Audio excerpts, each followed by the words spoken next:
Okay. Good evening to all our participants for today's session.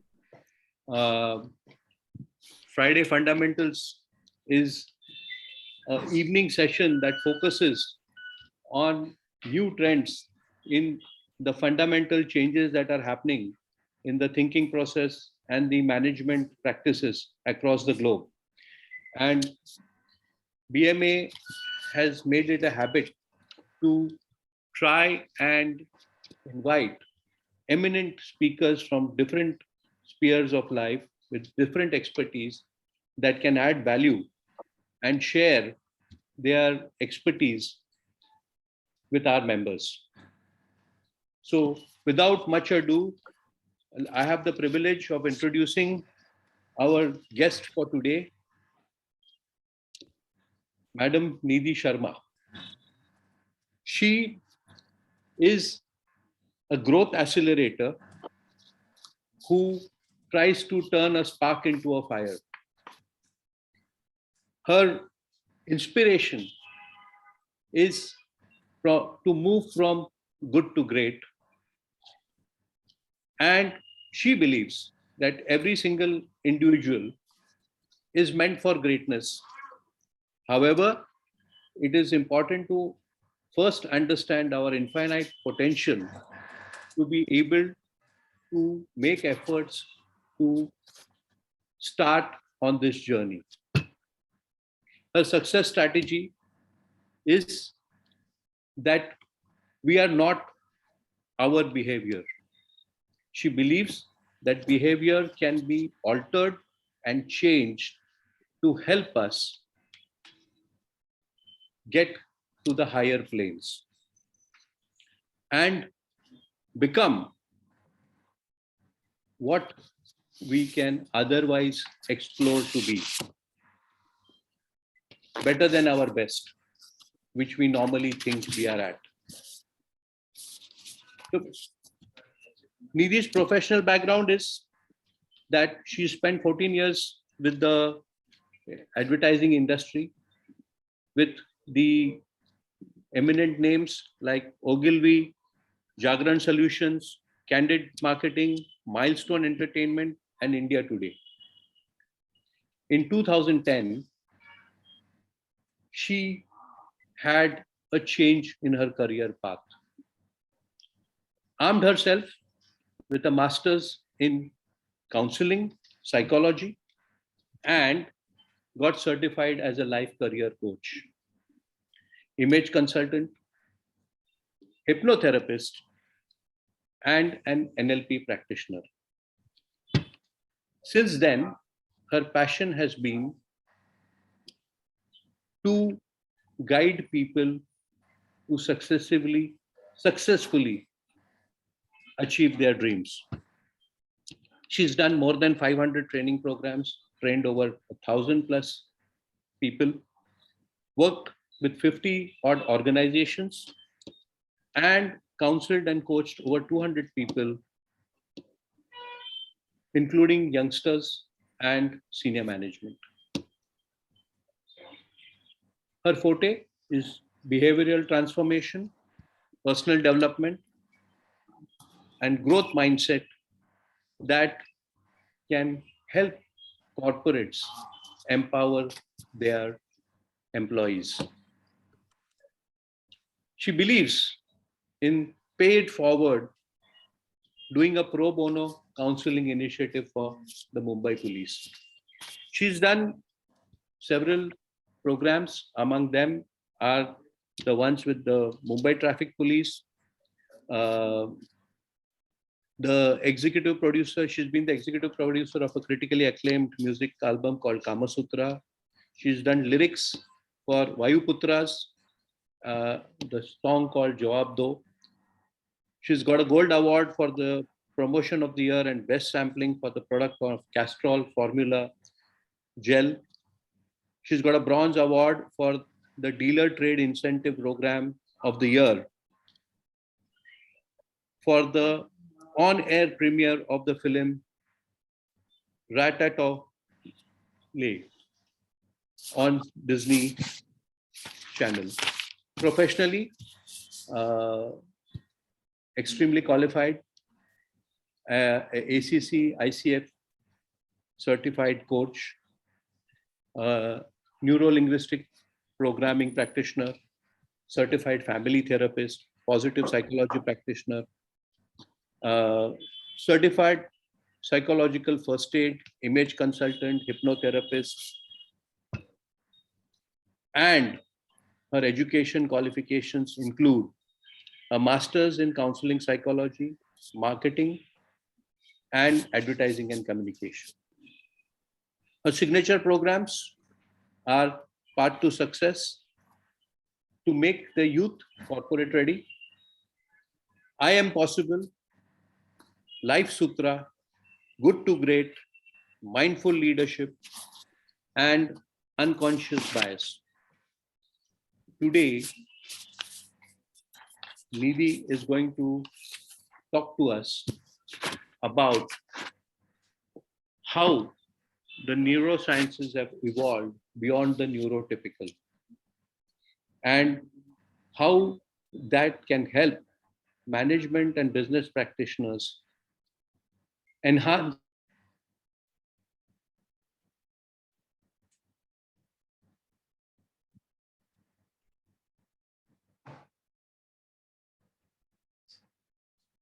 So I think your screen has freezed. Mr. Yadav, we can't hear you. Somebody needs to call him and tell him, I think he doesn't. Yeah.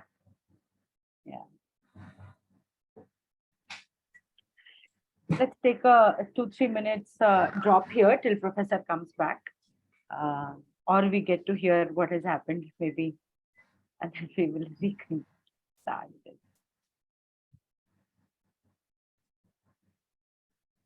Andrila, let us know, yeah, what happened. I think he is. Yeah. You can continue, ma'am. You can continue. Okay, thank you. Good evening, everyone. Very sorry that Professor Yadav dropped out. I'm sure there is a technical glitch somewhere. As he said, my name is Nidhi Sharma, and in a nutshell, I am a counseling psychologist. I am a ICF certified life and career coach, and I had been in advertising for almost 14, 15 years, but for the last 13 years, I'm in the field of psychology, working with people towards their developmental aspects, psychological growth, mental health, emotional intelligence, and the whole field of the behavioral aspects. To get this going today, we're going to talk about a topic called neurodiversity. Some of you may have heard of it, some of you may be finding it new. However, today it is one of the hot topics among corporates. And the reason it is hot is that one is beginning to believe that there are different types of normals. The sciences have advanced so much that to say that this is typical and this is normal is no longer normal, honestly. Look at the world around us. COVID taught us something, it was that there is nothing called normal, right? So let's get that going. I have a small deck that I will be sharing. I like it when I can see people whom I'm talking to. So the session will be an interactive one. Without your answers, this session will not function. So please make sure that you participate. I hate doing sessions where there is just one-way conversation. So let's hope that you will support. All right, so we're looking at neurodiversity at workplace going beyond neurotypical, because most of us believe that we are neurotypical and we don't even know what that is, or believe we are normal and we don't even know what normal is. To get us started, I want to know how many of you can raise your hands. Zoom has that hand raising, very nice icon. You can raise your hand and tell me how many of you have played musical chair. I have, for sure. Tell me how many only, okay. So there are 2, 3, 4. Nobody else has played musical chair? Oh my God. Then you really need to go back to your childhood or go to a wedding or a birthday party. Come on guys, you've not played musical chair? ऐसा कैसे हो सकता है? चलिए कोई बात नहीं, अगर आप नहीं पार्टिसिपेट करना चाहते हैं तो there is nothing I can really do at this point, but okay, I see a chat. Okay, Rishi says yes. All right, thank you Rishi for that. Tell me ki sorry about that, how do you play musical chair? होता कैसे? अब आपको बोलना पड़ेगा इसके लिए, तो जिसने भी हाथ उठाया था अगर आप बोल के समझाएंगे तो और भी अच्छा रहेगा. Ma'am, it is like, there is a one May I know chair who shop. this is? Please tell me your name, please. I don't know. I This can't. is Jagmohan Singh Rishi. Okay, hi, Mr. Jagmohan. Boliye. How do you play? I'm sorry I can't come on the camera. That's okay. But what happens is one chair is short than the players. So they keep on going around the circle of chairs, and they as it happens, then they keep on reducing the chair, and the person who's getting out. Ultimately, two people are left in the fighting for one chair. Right. And the मतलब one who sits on the chair is the winner. Wonderful. Scarcity.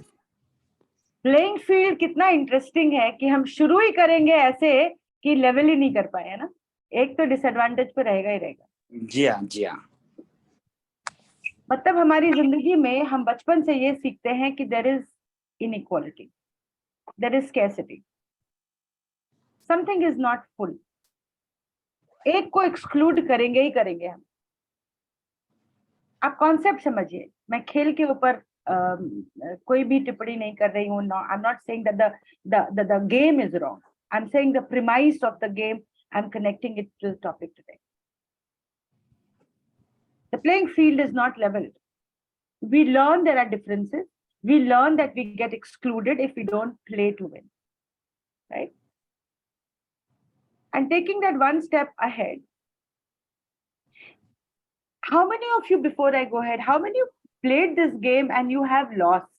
I have lost often in this game. How does it feel when you lose, when you are made to stand on one side? You feel dejected. Correct. Rejected. You feel right. You feel rejected. You feel dejected. It's only even when we grow up, when we go to birthday parties and there are these little games that we play, even then we feel rejected and dejected. We don't want to be excluded. We like being included, right? How many of you have heard the story of Ugly Duckling? Or you have read the story to your children, grandchildren, or whatever? Nobody has read the story or heard the story of Ugly Duckling. Come on. Yes, ma'am. Yes, ma'am. अरे sir, वो ऋषि के अलावा भी तो sir, Jagmohan sir, आपके अलावा भी तो लोग हैं ना. किसी ने भी नहीं सुना है अगली डकलिंग की कहानी. We come from a generation who read books. Most of us, isn't it?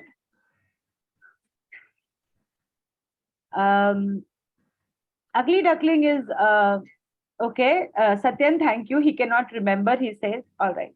Ugly Duckling, as the name goes, let me tell you what the story, the premise of the story is. That the premise of the story is that this duck who has 6, 7 eggs, and all of them start hatching, and she starts getting ducklings. Till one is left, which doesn't hatch, and the poor thing keeps at it, and then eventually the little duckling hatches, the egg hatches, and out comes a duckling which is like Marela Karela types, who's not very cute looking and not as plump and fluffy as the rest of a duck. And there are 6, 7 of these ducklings who now go around the mother duck, and they all keep growing. And as they grow, as the weeks go by, the other ducklings start to notice that this one little duckling who came out the last is not very like them. And they start to tease the duckling, they start to exclude the duckling, they start to harass the duckling, make fun of that little duckling, and they call him the ugly duckling. And this little ugly duckling, his poor thing, doesn't know what to do because, that's all the family that he knows. That's the only world he knows, right? And,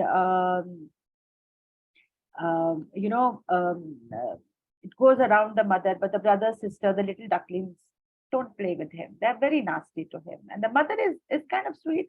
but she doesn't know, how this little duckling is feeling. One day, 5, 6, 8 weeks, whatever little time passes, and the duckling is feeling very dejected. And one day he just kind of swims ahead in the pool, in the pond that they lived in. And as it swims ahead, it sees there are other similar birds floating in the pond. It leaves its little nest and goes there. And as it goes there, he starts to see and find them very, very interesting. And he keeps going to them, and he realizes that none of them are really, they look at him and they're saying hello to him, they're calling him. And so they're very friendly lot. And so he gets very happy. Oh, there are people who actually like me, and people who actually include me. And as the story goes, Ugly Duckling happens to look into the pond. And as it looks into the pond, he realizes that the little birds around him and he are safe. And they are all swans. That is the story of Ugly Duckling. But I want to rewind to the point where he swims away. He was different. He didn't know that he was a swan till someone told him he was a swan, and then suddenly the swan became better than the ducks. That is what diversity is all about. Difference. When we are different, it's scary. We don't want to be different. We believe we are different. We tell ourselves each one of us are unique. We have told that to our children over and over again. But the moment they become different and do something other than the normal, nobody likes it. We teach them the same manners. We teach them the same values. We teach them the same ways of doing things. We make them go through life exactly the way others are doing. And when one of them deviates, that one is excluded. That's a very, very scary exclusion. Do you know that in prison, one of the harshest punishment is solitary punishment, where I see some hands are raised. Is there a question, please? Sandhya and Harish, is there a question, please? If not, maybe you can please lower your hands. Then Deepu, you have a question? Okay.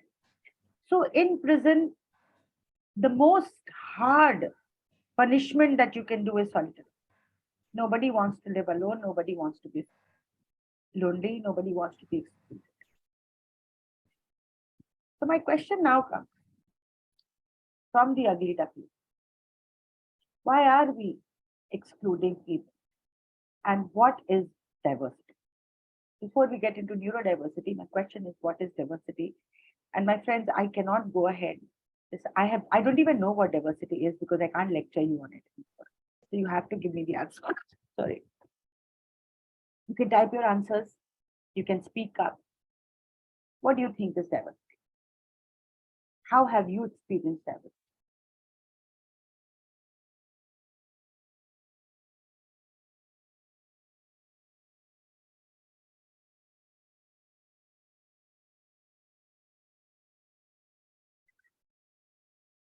Nobody? Okay, I have a chat box. Variety. Professor Yadav says it's variety. Okay. All right. That is one of the things that is diverse. Yes. What else? You're absolutely right, sir. It's variety. What else is diversity? Edwin? Are you there, Edwin? Okay, Edwin chooses not to speak. Roshni, do you have any thoughts?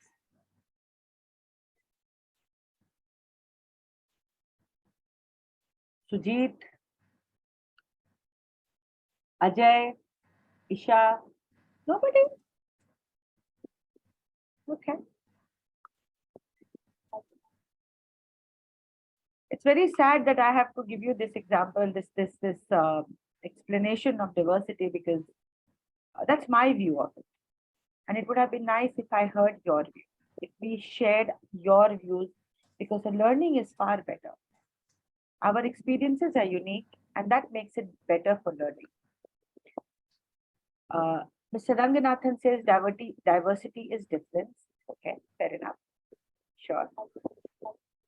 So diversity is variety, as Professor Yadav said, absolutely right. It's difference in race, culture, groups, organization, gender, um, uh, your religion, your living biodiversity bhi hota hai. Anything that is different from others in a group or organization is diversity. Diversity is also acknowledging that people are not specific to a characteristics. We are different from each other. It's acknowledging that we have different voices and opinions and ideas and thoughts and ways of living. It's a condition, um, that there are different elements that make us who we are. I see a chat response. Yes, social economical background varies. Absolutely, those are diversities. Diversity refers in workforce refers to characteristics like gender, sexuality, cultural experiences that people have different and they come to the workforce. At workforce today, diversity is a big, big, big term. A big term. We are trying to tell governments across the world are trying to talk to the big organizations, small organizations, medium organization, and say that there are certain they're putting laws to ensure that all kind of people get included in the mainstream. We cannot forget the fight that Martin Luther King had, or our own freedom fighters had for us Indians who lived in their own country to become mainstream. Reservation happened. People fought to say that we are different, we are from a different background, whatever it is, we need to be included in the mainstream. So diversity can come in various shapes and sizes, of course. At the core, diversity is about welcoming different perspectives to a business. That's what diversity is on at workplace. Many of you would know, since I assume, are all business owners, would know that there are laws to say there has to be a certain amount of gender ratio at a workplace, right? Um, so that's one of the very smallest things that you do as an organization to bring diversity. Today, diversity, inclusivity, and equity is a big term in organizations. You take the big fours, you take the consulting firms, you take the Microsofts of the world, you take the Telsas of the world. They all look at diversity and inclusion. Extremely important. So now my question comes. How many of you believe you are introverts? Please raise your hand. I'm sure you have labeled yourself as introverts or extroverts, or you have labeled someone as an introvert or extrovert, or someone has labeled you as an introvert or an extrovert.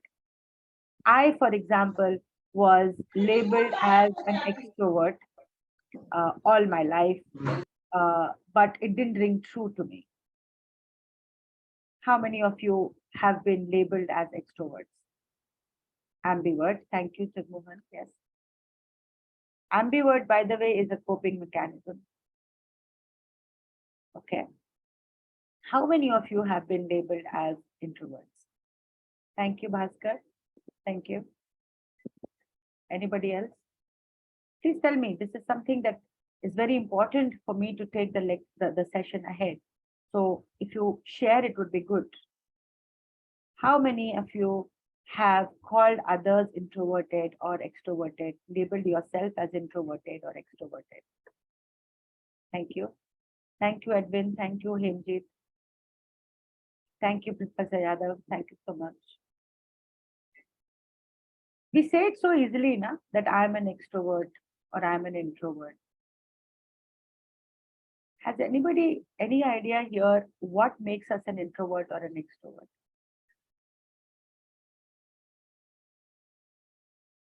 What makes us an introvert or an extrovert? Ambivert, by the way, is a coping mechanism. Okay, there is a answer. Just 1 second, please.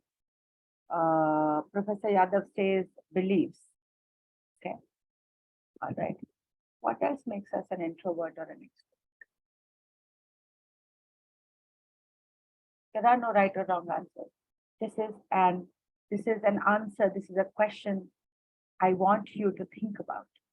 Okay, Harish says our uniqueness makes us an introvert or an extrovert. Okay, opens up faster. Being extrovert can relate to people and situations. Okay, extrovert is a person who opens up faster and relates to others. Yeah, absolutely. That's a characteristic of an extrovert. Question is what makes us an extrovert or an introvert?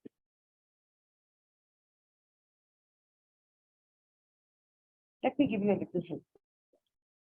The first diversity that we face, neurodiversity that we face, is the moment we call ourselves introvert or extrovert.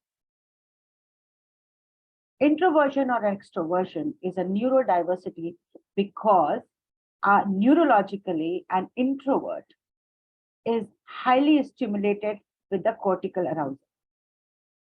Okay, little bit of stimuli, any kind of stimulation arouses their cortical arousal far more for a longer duration, vis-a-vis, and hence a little activity keeps them going for a long time. So these are people who have conversations with two people and they're set for the day, or maybe they will need their own downtime because they're highly aroused cortically. Cortical arousal happens in our mind, in our brain. Extroverts, on the other hand, are wired in a manner their cortical arousal is low. It's a neurological state. You and I cannot change it. And that is why ambiversion is a coping mechanism for both these people. So in extrovert, the cortical arousal is low, so they need to go out and get stimulated. They need to have, now stimulation is not intoxication. Stimulation here means having conversation that makes us feel better, that makes us feel excited, that makes us do things. So when an introvert, because they have a higher cortical arousal, a little pinprick is okay with them. Whereas for an extrovert, because the cortical arousal is low, the way their minds are, brain is geared, they need to be pricked 3 times. Right? So at the base, we have been dealing with neurodiversity all our lives. We are all diverse neurologically. Any thoughts, any questions at this time?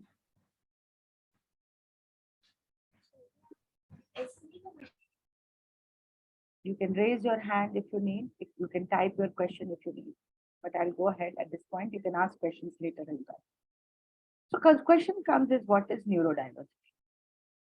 I'm sure you can figure it out. Neuro word is very common. We know that diversity, put it together. It's primarily the differences that we have, in expression and experiences that we have in the world, the way we process things in ourselves. It's an internal thing. There's nothing wrong with us. It's just that the wirings are different. An AC has a different wiring. A window AC has a different wiring, and a split AC has a different wiring. And I have an AC which is a standalone AC with a different wiring. And when people come to my house, they look at that AC and say, "Oh, this is a cooler." And I'm telling them, no, this is an AC. Just has a different wiring. Right? So the wirings are different. Our brain follows a typical function of pattern. Its job is to keep us healthy. Its job is to keep us safe. Its job is to keep us going and be able to perform functions that are required of us in a day-to-day life. Now, some minds are, or some brains are, have some slight or vast variations that change the way we perceive things. As I said, introverts and extroverts.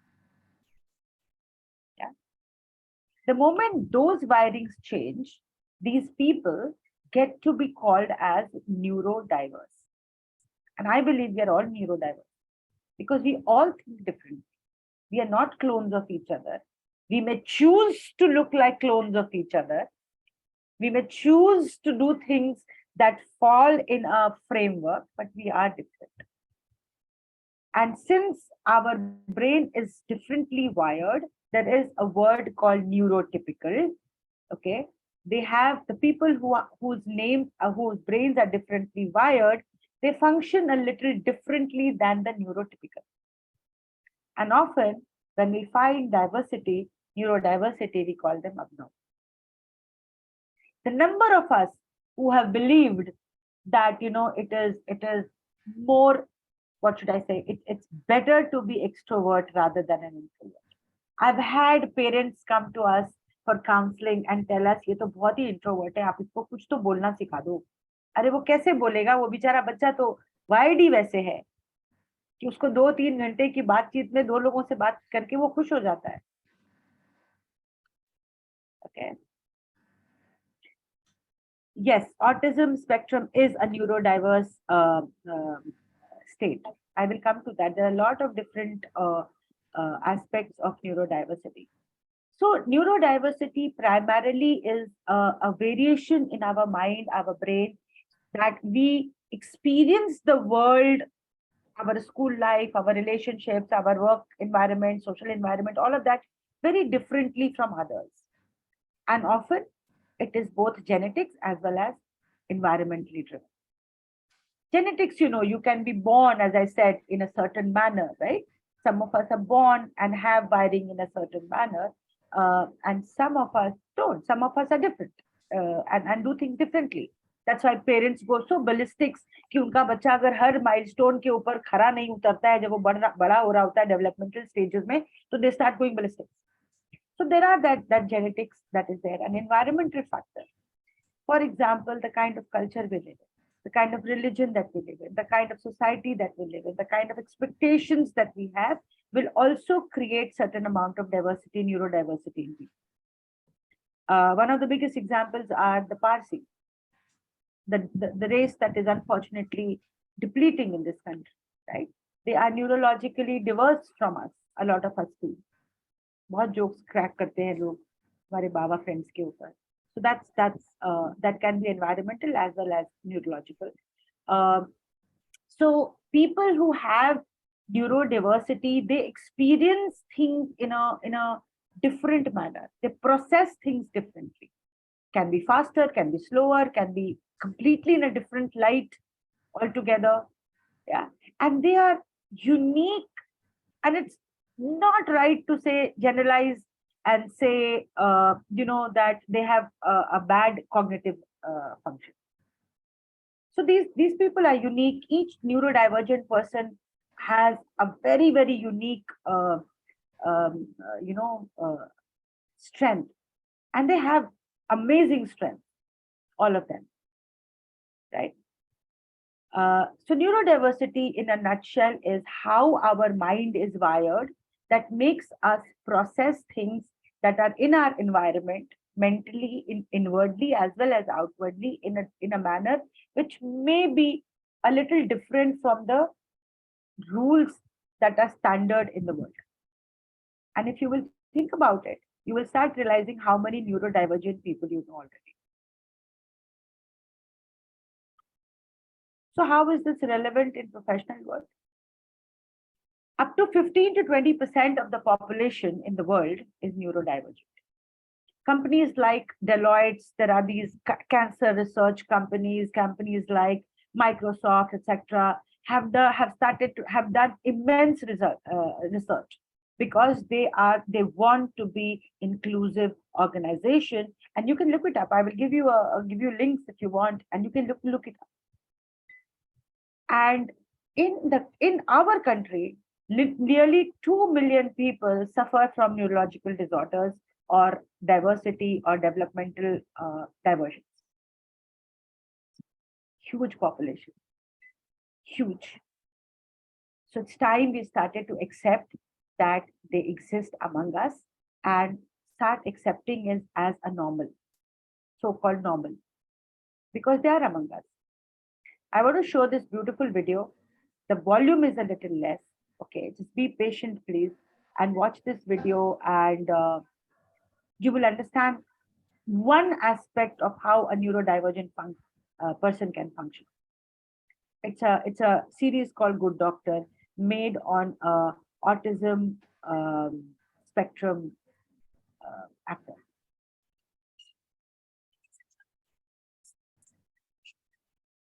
Can you hear better now? We cannot hear it at all. We cannot hear. And the video is also lagging a little bit.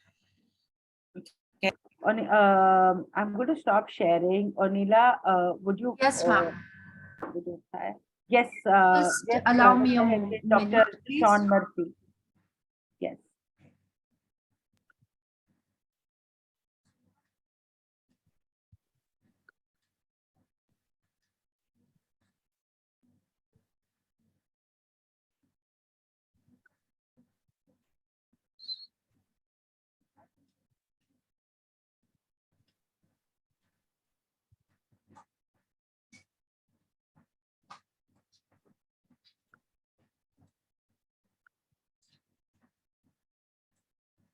Are you able to view my screen? We can't see. Yeah, now we can see your screen. Yeah. So I'll just play the video. Yes. Thank you so much. A lot of you would remember a movie called Tare Zameen Pe. That was the first time India saw and heard of something called dyslexia. Dyslexia is so common, so common, so common, I cannot tell you. At least 50% of the people present on this call will have certain amount of dyslexia on some aspect or the other. Trust me on that one.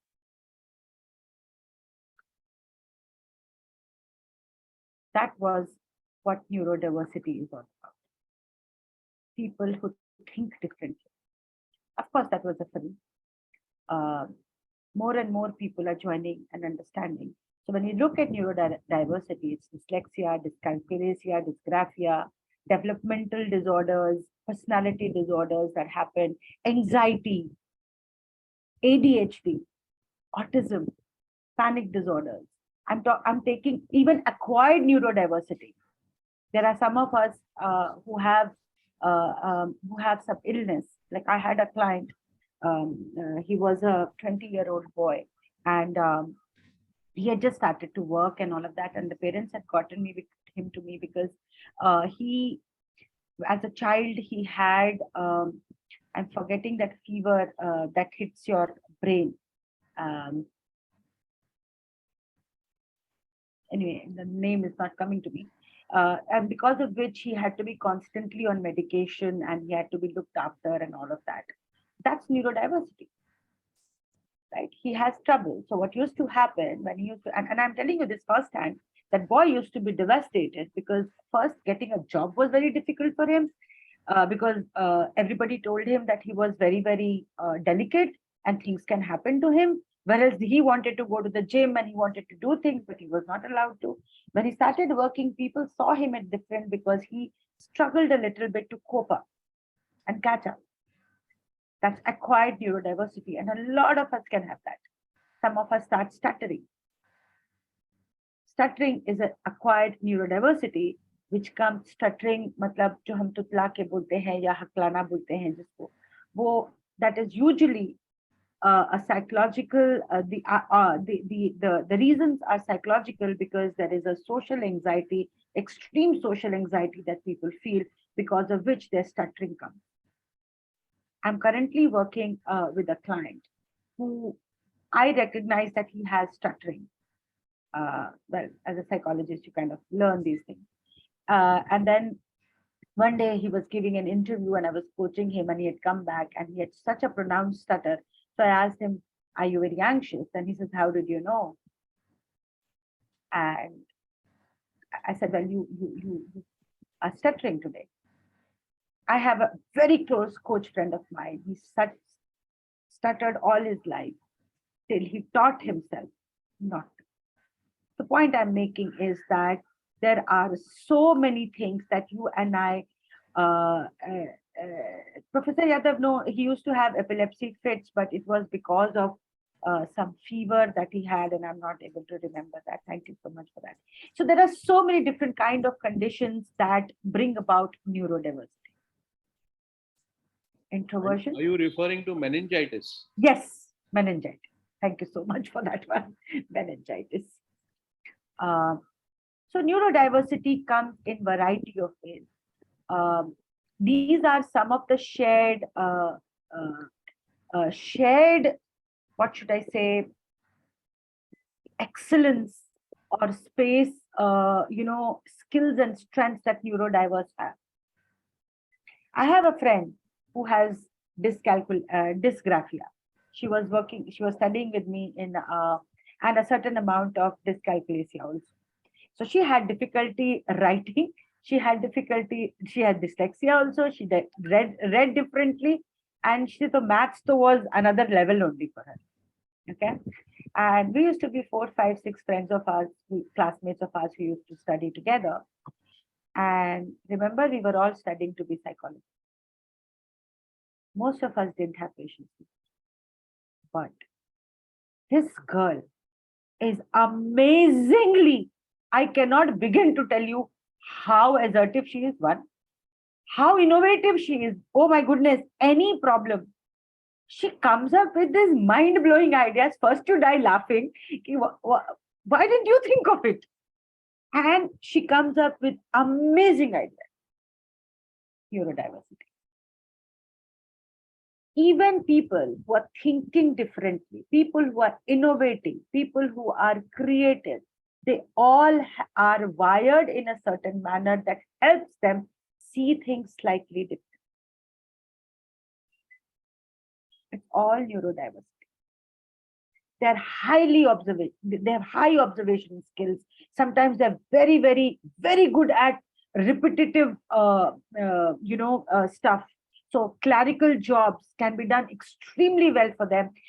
In manufacturing, where there is a constantly same thing again and again and again, which some of us may not be able to handle. They have very high sensory awareness. They're highly honest. Their verbal skills can be very good. They're very, very innovative. They're highly resilient. I mean, there are amazing things that these people bring to the table. I shouldn't even say these people, neurodiverse people bring to the table. And the problem that is there is that you and I, because we start our day, how we start a day like a full bottle. We get up in the morning and we are a bottle full, right? Getting out of the bed and going and doing what we need to do, getting charged up. We may say our prayers, we may do our exercises, we may do our meditation, whatever each one of us does. And our bottle is full. And through the day, as we kept expanding spending these energies, the bottle starts to leak. Sometimes it leaks here, sometimes it leaks there. Over the day, it depletes. Right? Well, I have general anxiety disorder. Most mornings I used to wake up with a dread to the world. What is the world going to bring to me today? This bottle full that we talk about. Oh, of course, I was a bottle full. I was one of the extroverted people knew, highly charged up and wanted to do things and very, very gregarious and all of that. But every effort depleted me. It was like my bottle had so many leaks that even before I had started my day, the bottle had leaked. I had to cope and I had to cope and I had to cope and I had to cope. I didn't want to be left out. So I wanted to be an extrovert who was going with people, talking to people, doing things with people and doing everything that I thought was typical and normal.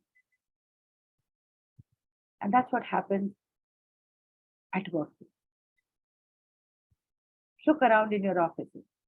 Look around in your organizations. There'll be a lot of people who might be struggling and you might be calling them lazy. You might be calling them defocused. You may be calling them slow, all of those things. After today, look at them differently. Because number one reason that their bottles deplete is exclusion. And exclusion happens because you and I don't understand that people are wired differently. Neurologically, they're different. To them, what is typical, we call it abnormal. A little bit of education, a little bit of training, a little bit of cultural changes that you can bring in your organization will go a far way. Some of the advantages that you have when you have a neurodivergent workforce is that they see world differently. You saw Dr. Sean Murphy. There is also another series called The Good Lawyer. It's a Korean show on a girl who's a lawyer, and she's autistic, not even dyslexic, autistic, and a full-blown autistic. She sees whales and all of that. Attorney Wu. Yeah, the attorney Wu. Correct. The attorney Wu. Yes, yes. So they see world differently. Their problem-solving techniques are different. They may not do 1 plus 1 is equals to 2. They might look at 1 plus 1 is equals to 11. Yeah. So they look at the world differently. They have different, and that helps in groupthink. Most of us fall in the habit of groupthink, and we promote the same idea that we think the group is doing. In psychology, we have a word for it. And Zabia, what is the Bandwagon effect? No, where everybody doesn't want to do what they're doing, but they think that other person is Abilene effect. Okay, groupthink. These guys, when you have neurodiverse people, the perspective leads to creativity. There's a lot of technical design, creative strengths that they bring in. They're very good in analytics, very good in research. They're very good in processing attention, on smaller, finer things and recognizing patterns, which you and I may not be able to see. There was a show called Mentalist. Okay. He's projected as someone who can read mind and all of that, but it's not that. It's the diversity of the mind that is able to see patterns and recognize patterns out of that. Coders. If you go to World War I and World War II, where there were people who were breaking the codes, the messages that were sent, were people who have highly developed coding, recognizing pattern, neurological wiring. They have high concentration. They have keen ability to detect errors, take out. They have strong recalls. They're very reliable, persistent. They're very stable in that sense of it. They're highly loyal and are able to work repetitively in a state. Huge advantages they bring to the table. So if you have not thought about having neurodiverse people in your workforce, think about the advantages that you bring to the table. I have not included the numbers. In America, 4.2% people are unemployed or something like that. However, people who are on neurodivergent spectrum in any manner, 80% of them are unemployed. They're not handicapped. They just have a little bit of a different way of thinking. It is important that people like you and me start understanding what neurodiversity is and how it can add value to our work.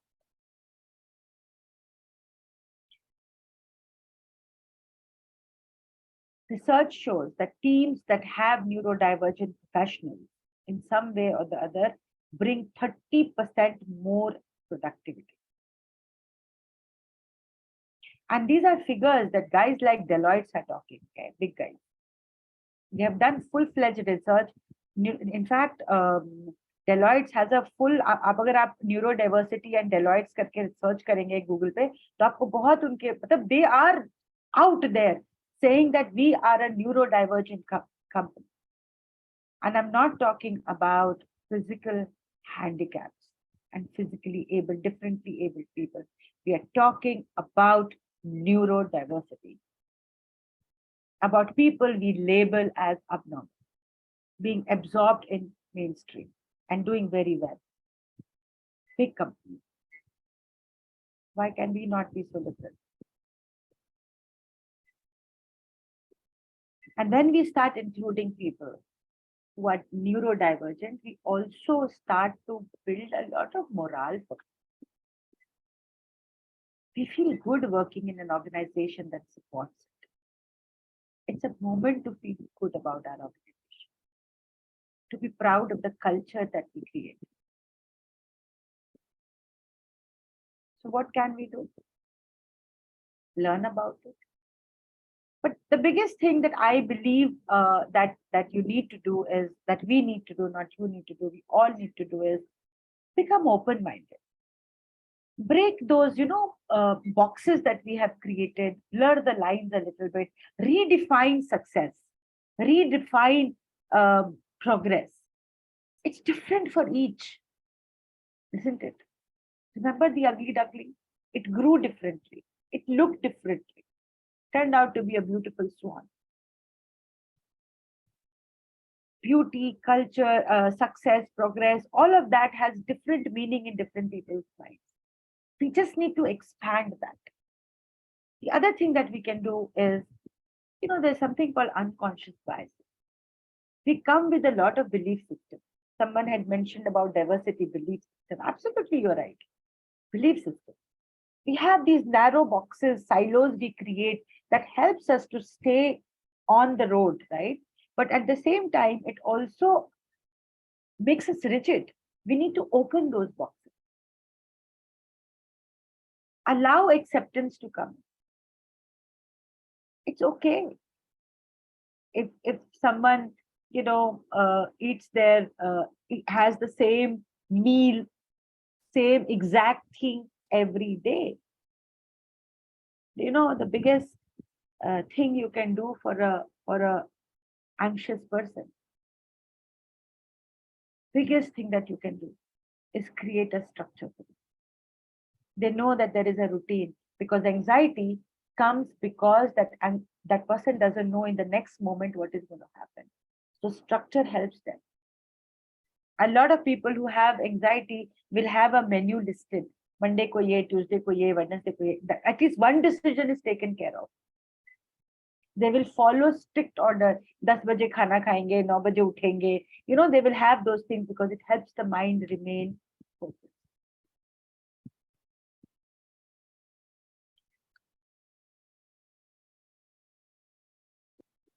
Neurodiversity may be every bit as crucial for the human race as biodiversity is for the life in general. Who can say what form of wiring will be best at any given time? Who are you and I to decide what is best and what is normal? Normal is what normal does, to be very honest. एक management में आप लोगों ने एक video देखा होगा, peacock and penguins वाला, बड़ा फेमस वीडियो है।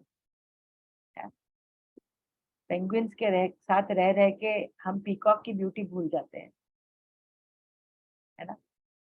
It's like that. Everything is needed, and you and I cannot decide what is not needed. I'm going to end this session with a small video. It's a nice video. It's a day in a neurodiverse individual's day life. It will help you to understand what goes through them.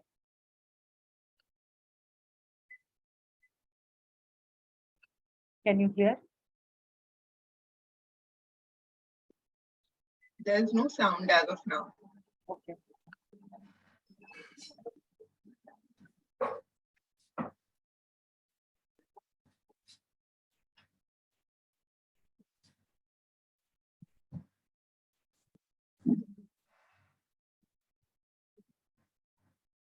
I was diagnosed with autism when I was 26. Yeah, we can hear. Okay. By the way, I have picked up this video from Deloitte site. Okay, they're very actively promoting neurodiversity. And it explained a lot about the way I thought about things, how I felt, how my life had been. At school, I struggled to make friends. The other children misconstrued the things I said and did. That was hard. But university was even harder. I felt like I was always having to play a part, to be someone else, just to fit in. Then came my first job. I liked the work, the research I did. I'm a details person. I can hold a lot of information in my head. But there were other parts of the job and they were tough. Constant last minute meetings with no agenda, not knowing what could happen. And then there was the people management. I wanted people to do the job right. Some people said that I was too direct, that my feedback was too blunt. I learned to keep quiet, but it can get exhausting. And then one day I had enough and I left. Over the years, I've seen so many specialists with no real answers until finally one came and said that I had autism, and it felt like a huge weight was lifted off my shoulders. There is no such thing as a typical autistic person. There are millions of us in the world. If you've met one autistic person, then you've met one autistic person. So now I'd like to talk about me, who I really am, not the person I think you want to see. I have a deep need for organisation and structure. I don't do small talk. I don't see implied context. My diary is colour-coded and I can spend hours organising my phone home screen. I plan my days like timelines. I just don't feel comfortable if they're not. I thrive on routine. I'm very analytical and my memory is my strength. I learn facts fast and they stay. Let's just say you want me on your quiz team. Some people would probably say that I'm not very emotional, but just because I don't show it in the way you may expect doesn't mean I don't feel it. I'm Delphine, I'm autistic. I now have a job that I love at a company that understands me. I'm happy and I'm me. My brain may work in a way that's different to yours, but that makes life a little bit more interesting, doesn't it?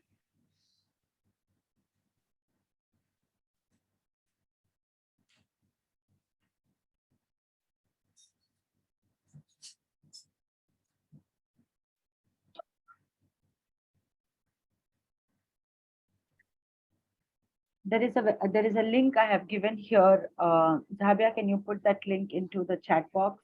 Yeah, I'll do that. You might be able to read a blog that says a day in a neuro diverse person, right?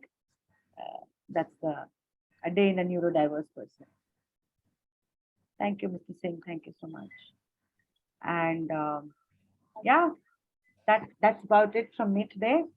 And happy evening to all of you. If you have any questions, please feel free. Thank you so much, Nidhi. I think that was a wonderful session. It was so well designed.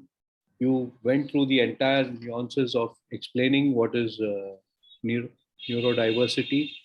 And you also, actually spelled out the advantages of having a neurodiverse workplace. I think, as you've said, it actually truly outweighs the inclusion, outweighs the exclusion. And I think after a long struggle, the world has started actually understanding the importance of biodiversity. And I'm sure that with experts like you trying to make people aware of neurodiversity and how to embrace it. And I think, you already said that there's nothing such as a neurotypical person. There is nothing. It's just a hyper, normalization that we put under the standard curve. Yes. But I think you did a wonderful presentation. Thank you for this. And I think it did open the minds of many of us to start thinking beyond the obvious. So thank you for that. I think Dr. Hemjit Balakrishna Yes, please go ahead. has a question or a comment. So I would like to Thank you so much, Nidhi ji. This is Just before, something which is sorry, Hemjet, not. just before you go into this, I'm so sorry. All of you, please kindly feel free to unmute yourselves and ask questions as you please, because this session is now open for divergent discussion. Thank you. Sorry, Hemjet, go ahead. No problem. Yes, sir. Thank you, sir.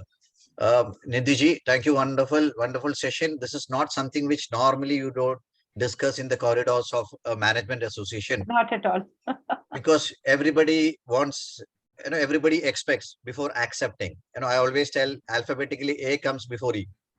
Yes. Having spent almost 28 years in the industry, I have come across a lot of cases. There were cases where parents used to feel proud saying that my child is talking, can answer everything. Yes. Okay. Then I started feeling that what will this child grow 4 years, 5 years? And being a student of psychology, being into yoga for last 30 years, I went to the house, traveled all the way, and I went to the house. I spent time. Anybody will feel, oh, he's having a religious or a spiritual feeling, can recite, can tell spellings, can tell at the age of 4 or 5. Yes. And then I went back. One of my very close friend is working in United States. I said, this is the case, but I am doubting. It is not superior intelligence.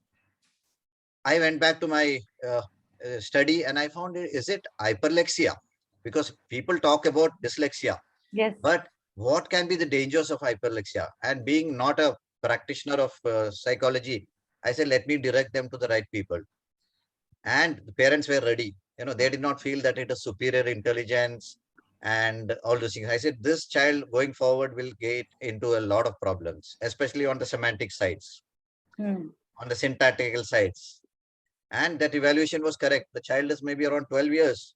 They put all kind of support systems. And the parents, even though I left that organization, they keep calling me and saying that I do not know. I said, see, this is all. You have prayers in, you have faith in God. God will not come down. God sends people to help. Of course. So, Absolutely agreed. yeah. So this is a subject, wonderful subject. I am very excited. I want to Thank you see so such much. things happening in the corridors of corporate, because we always try to label uh, people and say that this is what we expect, and this is not a place where we, even that concept of handicap, when it moved to specially abled, it really Yeah. changed the paradigm. Yes, of course. Yes. So thank you so much. Most welcome. Mm. Okay. Anybody else has any questions? Most welcome to ask. I have one last request. If you can switch on your video for a minute or two, at least I will get to see who I'm talking to. It would be nice. Yeah, I think if everyone can switch on their videos, Just at for a least minute. you'll be seen in the photographs that Andrela will take for this session. Yes. So that's And a Angela will incentive. share with me. Good to see you all. Any questions, any thoughts you have, please feel free to ask. If you think that, like when I was watching the Deloitte video, there are so many things I could relate to. Now I'm sure all of us, I believe, have certain amount of dyslexia, but I started to understand my need for structure and how it keeps me sane. When I have lists, I have three calendars. I write with hand. I have one calendar for one email ID. I have another calendar for personal. So it makes me feel better. So I can relate to it. And some of you might have felt that, oh yeah, I do this. There are people who say things like, I thrive in chaos. There is a way there is a pattern in that chaos for them. You and I can't see. So they're all normal. Somebody has written, Tom Peters has written a book saying thriving in chaos. Yes, yes. And there is a pattern there too, right? Which only that person understands. Now we say method in madness. Correct. Absolutely. Any other questions? Thank you so much for switching on your videos. I got to see a few of you. Yeah. Any more questions, comments? Please feel free to unmute and ask.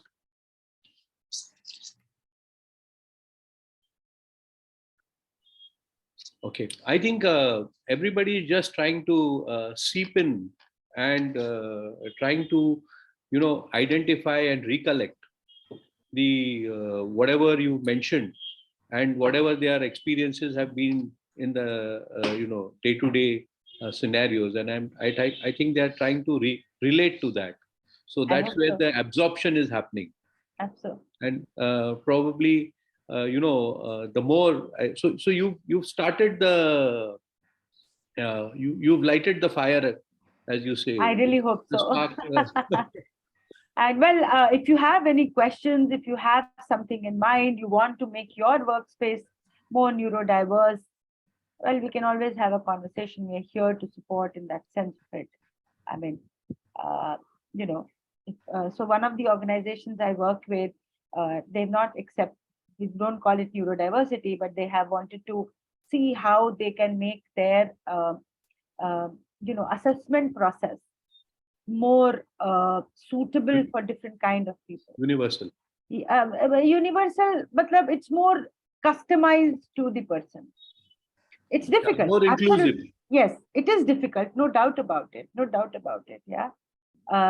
Because it takes more effort from the HR, it takes more effort from your supervisors, it takes more effort. But the thing is that in long run, the culture and the outcome that you create are so much more than what you had invested. You just have to have the patience. Yeah, I think.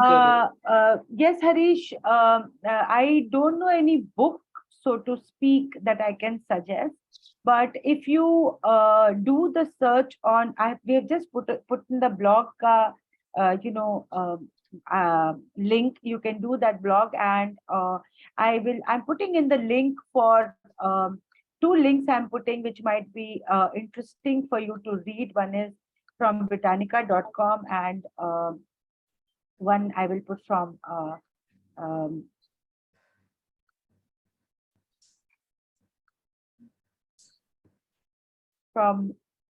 one second, please. I didn't copy the, hold on.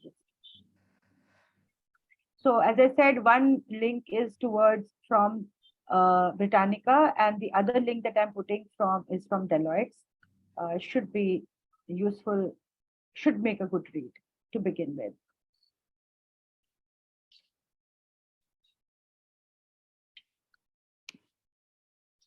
Right, Nidhi. Thanks for that. Just one second, sir. If you can just give me 30 seconds, please. Yeah.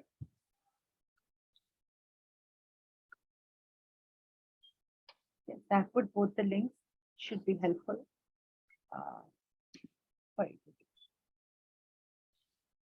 Yeah. Otherwise, even if you watch The Good Doctor, the show, or there was another show, I'm forgetting the name, where the child was a savant. There is a show called Parenthood. Also, the Big Bang Theory, Sheldon. Yeah. He's on the spectrum. Yeah, he's on the spectrum. Yeah. So these are all characters which are showing people in the spectrum or on the spectrum, and you will realize, they are shows, but the shows are finally made on some research and certain realities. The thing is come from the thin air. Most welcome, Harish. Right. So if there are no more questions, I think it's time for us to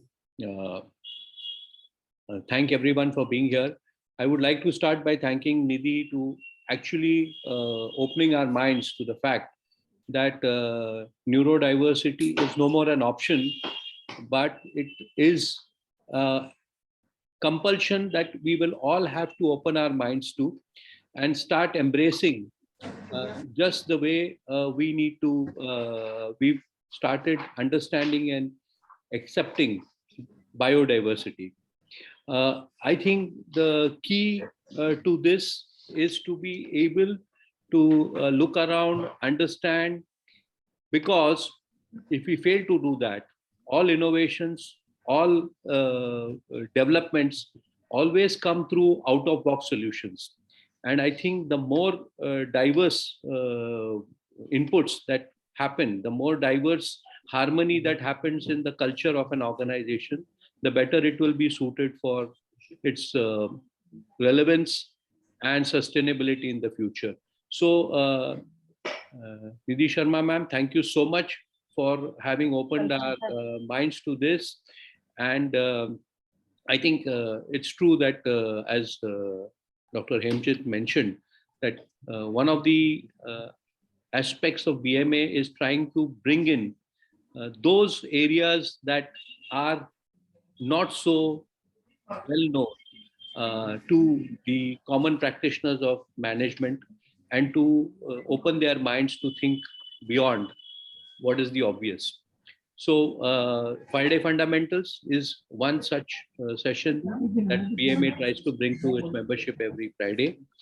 I thank all the people who have taken their time to be a part of this session, and I sincerely hope that these sessions add value to your thought process and your practice of management. With this, I would like to wish everybody a very happy and divergent weekend, and looking forward to all of you joining us at the next PMA session. Thank you. Thank you, sir. And Thank you so much. have a good weekend. Thank you. Bye-bye. Thank you. Thank you. Bye. Okay. Thank you, everyone. I'm ending the meeting for all. Thank you.